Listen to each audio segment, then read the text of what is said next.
Blackbeard. Blackbeard wasn't just a pirate, he was a walking nightmare. He'd braid his massive black beard into pigtails with colored ribbons, and before battle he'd tuck lit fuses under his hat, so smoke curled around his face like a demon from hell. The crazy thing is it worked. There's no verified account of him ever killing a captive. He didn't need to.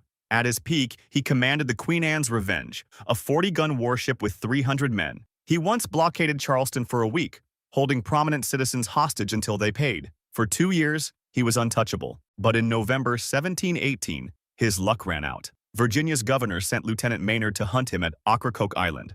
But Blackbeard didn't run. He grabbed a glass of wine and shouted, "Damnation seize my soul if I give you quarters or take any from you." He unleashed a broadside, killing a third of Maynard's men. Thinking he'd won, he boarded to finish them. But Maynard had hidden his crew below deck. They burst out, and 6 brutal minutes of chaos followed. Blackbeard took 5 gunshots and 20 sword cuts and kept fighting. A Highlander finally slashed his neck from behind. The second swing took his head clean off. Maynard hung that head from his bowsprit. They mounted it on a pole at Chesapeake Bay, where it rotted for years. His body was thrown overboard, and legend says it swam 3 laps around the ship before sinking. Later, his skull was turned into a silver-lined drinking cup used in taverns for decades. But Blackbeard wasn't the only pirate whose death became a public spectacle. Captain Kidd. Captain Kidd might be the most famous pirate in history. There's just one problem. He probably wasn't a pirate at all. In 1695, King William III personally commissioned Kidd to hunt down pirates in the Indian Ocean. He was a respected New York ship captain and wealthy property owner. The crown called him trusty and well-beloved, but his voyage was a disaster. A third of his crew died from disease. His men turned mutinous. Under pressure, he seized a ship called the Quedo Merchant, keeping the French passes that proved it was a legal wartime capture. By the time he returned, England needed a scapegoat. His powerful sponsors betrayed him. Governor Bellamont lured him to Boston with promises of a pardon, then had him arrested. Kidd spent 2 years in Newgate prison. His trial lasted just 2 days. The French passes mysteriously vanished. The only witnesses were mutinous crewmen who got pardons for their testimony. On May 23, 1701, they brought him to the gallows completely drunk. Someone had taken pity and given him enough alcohol to barely stand. They put the noose around his neck and dropped him, but the rope snapped. The crowd shouted it was a sign from God, but they ignored them and hanged him again. Then they coated his corpse in tar, locked it in an iron cage, and hung it over the Thames where it rotted for 3 years. Treasure hunters have searched for Kidd's buried gold for 3 centuries, but they've never found it because it probably never existed. François l'Olonnais. If you think Blackbeard was scary, you've never heard of François l'Olonnais.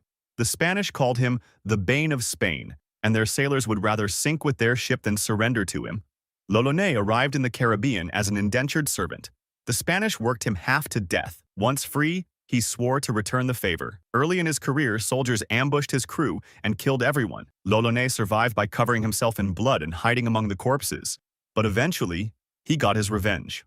After capturing a Spanish ship, he personally beheaded the entire crew, except one. That survivor carried a message to Havana: "I shall never give quarter to any Spaniard whatsoever." L'Olonnais was a master torturer. He'd slice flesh off victims piece by piece. He'd tie rope around their heads and twist until their eyes popped out. He even burned people alive for fun. In 1667, while ambushed near San Pedro, he captured 2 Spanish soldiers. He drew his cutlass, cut open one man's chest, ripped out his beating heart, and bit into it like a wolf. Then he told the survivor, "I will serve you all alike if you don't show me another way." But in 1669, karma caught up. His ship ran aground near Panama, and he was captured by the Kuna tribe. They did to him what he'd done to so many others. They tore him apart limb by limb while still alive, threw each piece into the fire, and scattered his ashes so no trace would remain. Edward Lowe. Edward Lowe was so cruel that even other pirates called him a maniac. Sir Arthur Conan Doyle described him as a man of amazing and grotesque brutality. Lowe started as a Boston shiprigger with a wife and daughter. When his wife died in childbirth, something inside him snapped. He became a pirate in 1721 and terrorized both sides of the Atlantic, capturing over 100 ships. His creativity and torture was legendary. When a French cook annoyed him, Lowe burned the entire ship with the man tied to the mast, saying he would fry well. But his most infamous act came in 1723. A Portuguese captain dropped 11,000 gold coins into the sea rather than surrender them. Lowe flew into a rage. He slashed off the captain's lips with his cutlass, had them grilled, and forced the man to eat them while still hot. Then he murdered the entire crew. Lowe's savagery eventually became too much. even for pirates. His own crew voted him out and set him adrift with just 2 men in a small boat. No food and no water. A French ship found them half dead and brought low to Martinique. When authorities discovered who he was, they hanged him before he could speak. Some say he escaped and was spotted years later as a Spanish gunner. Either way, the seas were safer without him. Stede Bonnet. Stede Bonnet proves that money can't buy everything, including a successful pirate career. In 1717, Bonnet was living the dream in Barbados. He owned a 400-acre sugar plantation, had a wife and 4 children, and was one of the wealthiest men on the island. Then one day, he simply walked away from all of it to become a pirate. Nobody knows why. Some say he was escaping a nagging wife. Others believe he had a mental breakdown. Whatever the reason, his approach was bizarre. Instead of stealing a ship like every other pirate, Bonnet bought one. He hired a crew and paid them fixed wages. There was just one problem. He had no idea how to sail. His inexperience made him a joke. When he met Blackbeard, the legendary pirate essentially took him prisoner on his own ship. Later, Blackbeard betrayed him completely, stealing all their loot and marooning Bonnet's crew. Bonnet returned to piracy but was captured after a bloody 6-hour battle on the Cape Fear River.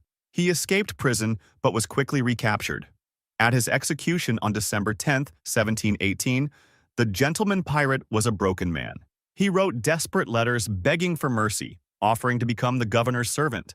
Witnesses said he clutched a bouquet of flowers as he walked to the gallows, weeping and pleading. The execution was delayed 7 times because Charleston women pitied him. But pity wasn't enough. They hanged him anyway and buried him in the marsh. Black Caesar. Black Caesar went from African chief to slave to one of the most feared pirates in the Florida Keys. According to legend, Caesar was a powerful tribal leader in West Africa. He evaded slave traders for years, until one captain tricked him with a gold watch, promising greater treasures aboard his ship. Once Caesar and his warriors were on board, the ship quietly sailed away. By the time they realized, it was too late. During the voyage, Caesar refused to eat. He would have died if not for a sailor who befriended him. When a hurricane destroyed the ship near Florida, these 2 escaped on a longboat as the only survivors. Now free, they became pirates. They'd pose as shipwrecked sailors, wait for a ship to offer help, then rob it at gunpoint. They buried treasure on Elliott Key, but their partnership ended when both men wanted the same woman from a captured ship. Caesar killed his only friend in a duel. He built an empire in the Florida Keys. He kept a harem of 100 kidnapped women and a prison camp for hostages. When he left on raids, he often forgot to leave food. Many starved to death. Eventually, Caesar joined Blackbeard's crew. When Blackbeard was cornered by the Royal Navy in 1718, he gave Caesar one final order: to blow up the ship if they lost. Caesar stood in the powder room with a lit match, ready to kill everyone. 2 prisoners tackled him just before he could light the powder. They dragged him to Williamsburg and hanged him in chains. The man who'd been tricked onto a slave ship ended his life swinging from a rope on the same coast where he'd once been free. William Fly. William Fly had one of the shortest pirate careers in history, just 3 months. But his death is considered the true end of the golden age of piracy. In April 1726, Fly signed on as boatswain aboard the Elizabeth, bound for West Africa. He clashed constantly with Captain Green over the brutal treatment of the crew. On May 27th, at 1 in the morning, Fly led a mutiny. They dragged the captain from his bed and threw him overboard. Green grabbed a rope in desperation. One of Fly's men chopped off his hand with an axe. The crew sewed a Jolly Roger, renamed the ship Fame's Revenge, and elected Fly captain. For 2 months, they raided ships off New England. But Fly made a fatal mistake. He sent most of his loyal men to capture a prize, leaving himself with just 3 pirates guarding 15 prisoners. The captives overpowered them and sailed to Boston. At his trial, Fly showed no remorse. Cotton Mather tried to save his soul, but Fly refused.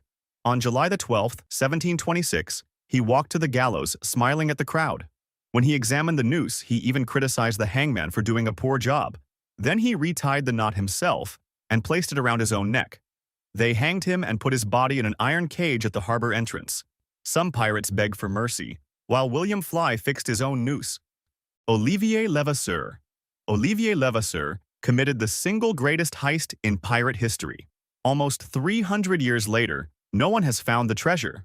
Born in Calais to a wealthy family, Levasseur was educated, became an architect, then a privateer for King Louis XIV. When the war ended, France ordered him home. But he became a pirate instead. A battle wound slowly blinded one eye, so he started wearing a black eye patch, helping create the image of the pirate we still picture today. On April 26, 1721, Levasseur spotted the Portuguese galleon Nossa Senhora do Cabo anchored off Reunion Island. She carried the Bishop of Goa, the Viceroy of Portugal, and 10 years of accumulated treasure. But a storm had damaged her so badly the crew threw all 72 cannons overboard just to stay afloat, completely defenseless. The pirates didn't fire a single shot. They walked aboard and took everything: gold bars, diamonds, silk, pearls, and the fiery cross of Goa, solid gold encrusted with diamonds, rubies, and emeralds. So heavy it took 3 men to carry. When they divided the loot, each pirate received 42 diamonds plus the equivalent of millions in gold. For 9 years, Levasseur hid. But then they caught him. On July 7, 1730, he stood on the scaffold, noose waiting. According to legend, he threw a coded message into the crowd and shouted, "Find my treasure, the one who may understand it." They dropped him at 5 o'clock. The cryptogram has never been solved, and the treasure has never been found.